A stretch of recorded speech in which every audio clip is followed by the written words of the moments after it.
मैं दीक्षा जरूर लूंगी। तुम चाहे जो कर लो, मैं दीक्षा जरूर लूंगी। रुक, मैं बताती हूँ तुझे अभी दीक्षा कैसे लेती है। सास ने लोहे की गरम गरम फालियां की और मथुरा के दोनों कंधों पर रख दी और मथुरा से कहने लगी, बोल, अब लेगी दीक्षा। तुम चाहे मुझे मार डालो, मैं दीक्षा जरूर लूंगी। तुम जो कुछ भी बिगाड़ोगे, मेरे शरीर का बिगाड़ोगे, मेरी आत्मा का नहीं।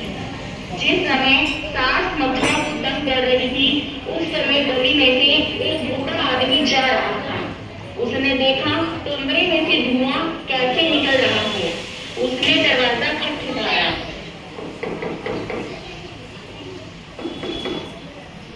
दरवाजा खोलो, दरवाजा खोलो, ये अंदर क्या हो रहा है, जल्दी खोलो। दरवाजा खोला गया। बूढ़े आदमी ने देखा अंदर एक बालिका को परेशान किया जा रहा है। यह देख उस आदमी को गुस्सा आ गया। तुम्हें शर्म नहीं आती? इस बच्ची को जान से मार डालोगे क्या? तुम्हारे अंदर दया नाम की कोई चीज नहीं है। तुम कौन हो हमारे दोनों के बीच में बोलने वाले? ये मेरी बेटी के समान है और अन्याय के खिलाफ बोलना मेरा अधिकार है। अगर तुम नहीं मानी तो मैं पंचायत तक जाऊंगा और तुम्हें सजा दिलवाऊंगा। बूढ़ा आदमी अंदर गया और उसने मथुरा को कमरे से बाहर निकाला।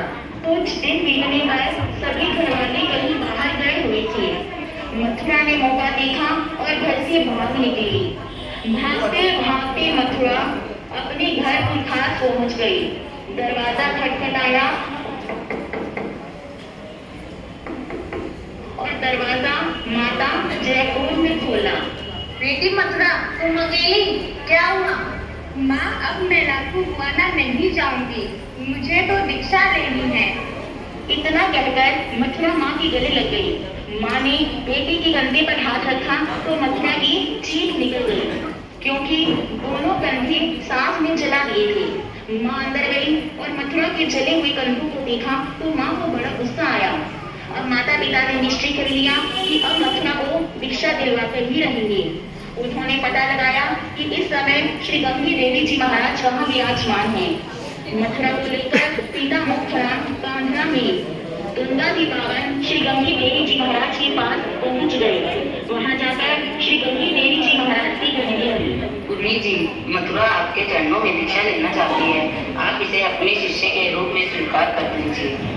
पिता ने सारी बातें श्री गंगी जी महाराज को बताई।